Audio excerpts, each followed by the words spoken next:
Hey everybody, welcome back to another brand new video. Today we're going out looking for some baseball cards. We're going to hit up a couple antique stores and also try some Targets at Walmart. We're going to start off at the L&L Fleetique 2. I'd found some cards here a few years ago. I haven't been in here in a couple years, so I wanted to see if there's any new sellers, any cards that I could find. And I will find something to buy, that's for sure. And let's go ahead and give you a tour. So you see some coins in that first bin there. This next booth that I came across had some actual baseball cards. There you see a Willie Mays 1972 Topps for $15. They also had some Shohei Ohtani cards, and I got excited for just a second, thinking, wouldn't that be cool if there was a couple rookies on here? But unfortunately, there was no rookie cards on here. They're all recent from within the last couple years. 9 Shohei Ohtani cards right there for $7. Still probably not a terrible deal. They had a ton of bobbleheads, a whole lot of all kinds of Pirates giveaway items at many of these booths. Here was the next baseball card sighting. It was a 1991 Score factory set. I actually got that set when I was a kid and have fond memories of looking through it. And we also have the 1988 Fleer factory set for $20. Those are both overpriced in my opinion. You can find those for probably $5 to $10 at some other flea markets. As we continue on, we see some grab bags. Always a great way for people to get rid of their junky commons. 50 cards for what looks to be like $1.50. It was all football cards, so I wasn't going to bother with any of those. And then we go ahead and take a look down here on the lower shelf, and we see a Ken Griffey Jr. facsimile autograph baseball. Pretty cool item here. It was $10 for that Griffey Jr. ball. Not too shabby, but I think I'm going to put that one back for now. Next sighting of a baseball item is going to be a starting lineup. It is going to be an A-Rod for $6, and you do get a card, an A-Rod card with that, and then a random David Freese baseball card just hanging off of that bulletin board. It's probably been there since 2017. They're charging 50 cents for that card, which I would personally value at 1 to 5 cents. So I decided to go upstairs to continue the search for baseball items. They have a whole second floor at the L&L Fleetique, and there's more baseball items up here. Here you see a freeze frame, A-Rod starting lineup from 1998. I didn't even realize they were still making starting lineups, and that was $9. They also have the good old Conlon collection set for $18. I used to hate those when I was a kid, probably because they weren't Beckett, so I didn't even consider them to be actual cards. And then I came across a Mickey Mantle model bat from Louisville Slugger. This was a 33-inch bat, and when I played ball, I used a 33 or a 34. Probably wooden bat. I would probably prefer a 33, so that's kind of cool. It was $30, and then I came across another booth that had a whole bunch of baseball items. There's a $20 Adam Frazier autograph. There's also going to be, this is a pretty good deal, I guess, a Hall of Fame bat relic for $10 of Bill Mazeroski, and there's other autographs here from the Pirates. You see a Neil Walker auto there. I think that was $10. They've got game-used bases, $250, which is, I don't know what game-used bases even go for, but that might be market value. I don't know. They have a bunch of Commons Pirates binder sleeves on the wall for $7 a piece. Let's go take a look inside at this pretty cool booth. Lots and lots of baseball items here. Look at all these bats. They're all, I think, game-used bats from mostly, I think, mid-2000s up till, I think the most recent one I saw was, maybe there was an Eric Gonzalez bat there, but Brian Giles for $350. Cheese. Jason Bay for $350. I don't know if I'd be spending that much on any of those. I think that's a little overpriced. This was a pretty cool item, though. They've got a baseball binder for graded cards. I don't think I've ever seen that before. Most people I see put them in those slab cases, but that's another option, I guess. But, you know, I think you could probably only fit maybe 16 graded cards in there or so, and then I just don't think it was worth it for $27. We see some other cards here, and let's take a look. Got some football cards there for you football fans. Here's a Bob Feller autograph. This one caught my attention. $40 for a Bob Feller autograph. PSA authenticated. And then there's Jim Leland autograph for $20 more. It's $60, so that doesn't really make too much sense to me. I guess the whole Pittsburgh markup deal. But the Bob Feller wasn't a quote-unquote real card. It was more of a modern card, so I passed on it and let it there. I did buy one thing. I'll show you what I bought. Next stop was Target. I was hoping to make a Target video, buy a bunch of Chrome blaster boxes, but to my surprise, there was a bunch of blaster boxes, all right, but not a single box of baseball. It's all football, basketball, and hockey. Around here, I guess, people love their baseball cards. Either that, or it's just that the baseball card market in general is outperforming the other sports. There was one single solitary pack of Mosaic on the shelves, and I wasn't going to buy that one, so no Target video for you this week. So we decided to head on down the road to the next stop. It's going to be Miller's Crossing. This is another store that I'd stopped in probably about 3 years ago. I remember seeing a Ricky Henderson rookie card in the first booth the last time I was here. I think I even made a video here 3 years ago or so. And decided to check it out again and see if there's any more baseball cards. And spoiler alert, there were. So there's a baseball for $1, kind of random. They probably just found that like at a Little League field and decided to throw it in their booth for $1. Here you see an Eric Lindros starting lineup with the scorecard, along with a Matt Williams starting lineup for $6. Seems to be maybe a little overpriced for a Matt Williams. I think starting lineups probably are better priced at maybe $1. And then we come across this big booth here. I don't think this was here last time.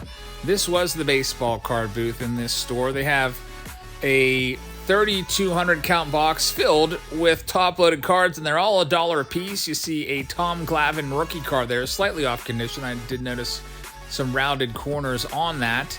Unfortunately, when I got there, I think looking through these, it was like 4:45, and they were closing in about 15 minutes, so I didn't go through all of them. I just kind of thumbed through them. I did find a couple cards that I'm going to be buying at this next location. I'll show you everything I picked up at the end of the video. Here you see some grab bags for $1, called a dollar pack. Probably all commons in there. And then they've got some sets. There's a 91 Topps update set for $5, which is a great deal. Ivan Rodriguez rookie card potentially in there, along with Jeff Bagwell. At least I would hope so. And then I remember these when I was a kid. Collective books. They were really cool. I used to like those a lot. And they're only $2 per set. Then they have some Hills. I don't know if you guys remember Hills. Maybe if you're from the Mid-Atlantic area, you guys will remember that store. An awesome store and one of the first places that we would go and buy baseball cards. And they had those special sets there. Here's a wax box. $15 for 93. You also see 89 Topps in the background there, although that's an empty wax box for $3. And then we get to the showcase. Let's swing the camera around and zoom in and see if we can find any good deals in here that maybe you want to run out to Miller's Crossing. And this, by the way, is in the town called Irwin, Pennsylvania, all of these stores that I was at. See some Barry Bonds rookie cards there for $10 a piece. A Roberto Clemente 73, a little bit off condition. Tony Gwynn rookie card for $30. Ryan Sandberg rookie for $25. There's a Pete Rose for $100. You got the Vladdy rookie card there. Second year Reggie in the back. Goose Gossage. So you can see there's some nice vintage cards there. I think this 73 Mays for $90 might be a little bit of an overpay. I would not recommend paying that much unless it's really, really in tip-top condition. And then here's the bottom rung of the showcase. Some modern cards in there and some more rookie cards. So I would pick up, actually, some of the only things I would buy from this store would be from this booth. You can see here's another section. These are all $2 per card. They're slightly better than the ones in the dollar box. And then we see these Sports Superstar collector cards from Three Rivers Cards or something like that. Kind of looks professional, but it's all Pirates cards or Pittsburgh cards, so I passed on those. Believe it or not, I'm not a Pirates card collector. I just like rookie cards. $2 Bobby Bonilla right there. Pass on that one. And look at that, a Dale Murphy 91 score. Wonder how much that thing is. Why is that card even being sold by itself? It's $1 for a 1-cent Dale Murphy 91 scorecard. So we'll just continue walking down the aisles and see if we can find anything else before we buy some stuff here. And again, I'll show you everything I picked up at the end of the video. Here is the 84 Donruss Champion oversized cards. might not have been a bad deal. I passed on that one. I think it was like $10. And then we have a sleeve, a binder sleeve of some 89 Sport Flicks. Seemed to be a little bit overpriced. And then a nice baseball great starting lineup for $10. Not too bad there. Hank Aaron and Eddie Matthews. And then this big box here is, I guess, a NASCAR card collector's dream. Looking through a big old box of random cards, hoping to find some gold. I did find some stuff there, and then I went on to Walmart hoping to find some chrome. I was thinking maybe I'll do a Walmart video this weekend, but I think the stock person has been on vacation because look at that. There was kind of not even a single box anywhere. It was just completely picked over. And my local Walmart, about 15 to 30 minutes down the road, I guess it's more like 30 minutes down the road, they haven't been stocked in 2 weeks either. So I tried one last stop. I stopped off at Target looking for some baseball cards, a different Target, and could not find any baseball cards except some monster boxes down at the bottom, and then a single solitary Heritage Fat Pack. So I did not buy anything at Target. I did not make a Target video this week, but I'm going to show you everything I picked up in this video. Thank you very much for watching. I hope you will join us for our live auction tomorrow night and our live Mike Trout box break of 2011 Topps update on Monday night. Now let's show you what I picked up. All right, everybody, back from the antique stores. Time to show you what I picked up. I did find some baseball cards. Not a whole ton of stuff, but found enough to, I guess, bring you a video and give you a little walk around there. So I picked up the 3 sets, box 1, 2, and 3 of the Collectabooks, which were only 88 cents back in the day at Ames. But hey, it's the 36 set, the complete set of Collectabooks. I thought that was a pretty good deal. I used to have these as a kid, and I always thought they were pretty cool. They're books that fold out, and they give you a whole bunch of information about the players. So I thought those would be pretty nice. And then I did it. I bought a $1 pack. I was curious, and I was like, well, it's only $1, and I don't think I have that Barry Bonds on the front, so we'll give it a try. Probably going to be all commons, but you never know. Maybe, wouldn't that be something if they mixed in like one auto or one relic per pack? I highly doubt it. Let's see what we've got. So we've got Sammy Sosa on the front. Looks like these cards are primarily going to be from 03 or 04. Looks like they were someone's PC cards when they were like a kid, because they're kind of a little bit beat up. There's some hockey cards in here, so it's a multi-sport pack. Don't recognize any of those names from hockey, but I probably couldn't even name you 5 hockey players. There's Emmett Smith. Good one right there. And then a Steve DeLong, which is miscut terribly. It's an older card. It's a 73 Topps card. The back does have some writing on it. So that was kind of a little interesting to throw in there, I guess. And there's that Team Leaders card of Barry Bonds from Fleer Platinum. Was that worth $1? Maybe. All right, next up, I bought those Ames sets. They were $3 a piece. I used to love these when I was a kid. The Superstar set, you got all the good players. This one here is sealed. This one here is not. So I feel like just taking a quick look, you might remember seeing these in your collection. Actually, these were Hills, not Ames. Around here, we used to have, before Walmart moved into town, we used to have a bunch of different department stores. We had Hills, which you see right here, which was my favorite of the department stores. We had Ames, we had Kmart, we had Montgomery Ward, and now it's like they're all gone. There's Andy Van Slyke. I used to love that card as a kid. These are really cool. Team MVPs, so I guess there's 33 total cards. You would expect each, team to get one card, but I guess maybe a couple teams got multiple cards. There's Alan Trammell, Dave Winfield.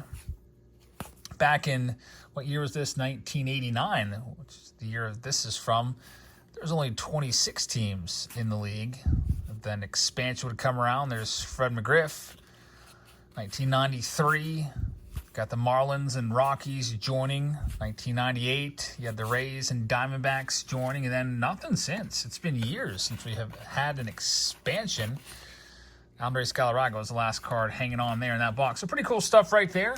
I did pick up one single from their, I guess, Superstar box. It was $2. It's a Roy Oswalt rookie card, and it's a gold. I really like gold parallel rookies Also, you see John Roush, who had a nice career in the big leagues, but Roy Oswalt's the best player on that card, and it's his gold-numbered rookie out of 2001, so I thought that was cool. And then from the first location, I grabbed the Willie Mays. You probably saw that one coming. It appears to be in fantastic shape. Very, very good shape. The back of the card looks fantastic. So good that I wanted to see, could it have been too good? I want to do a little check on this one. The corners like this, I don't know. I want to make sure this is legit because it looked really good. Could it have been trimmed? I always get worried about that. So let's take another card and see, was this card trimmed? And we put it right on top of each other, and I am not seeing any daylight. So that looks good. I was a little worried. I thought it was too good. That's one way you can kind of check these out from time to time. If you are ever concerned, because there's all this news about cards being trimmed in today's age, that, you know, you see a raw card, you really got to make sure, even if there's just a little, like half a millimeter taken off that edge, you would be able to see it with the other card behind it. So that's just a little tip. And looks like we got a good one right there in Willie Mays. It does appear to be crease free. Oh, there's a little baby crease down there. Darn it. Right at the bottom of his name. So unfortunately, with the antique stores, you can't do any haggling because the people just put their stuff out there and then they just leave it, and then, you know, it's basically a consignment and the people there just sell it for whatever prices on there. I would have probably offered maybe 10 for that card if it was a card show, but I figured, what the heck, we'll go ahead and support the L&L Fleetique. And there you have it, folks. Thank you very much for watching. Check us out tomorrow. We have a live auction tomorrow night, and we'll be back with our regularly scheduled video in short as well. So have a great rest of your Saturday night, and I'll see you all tomorrow. Good night, everybody.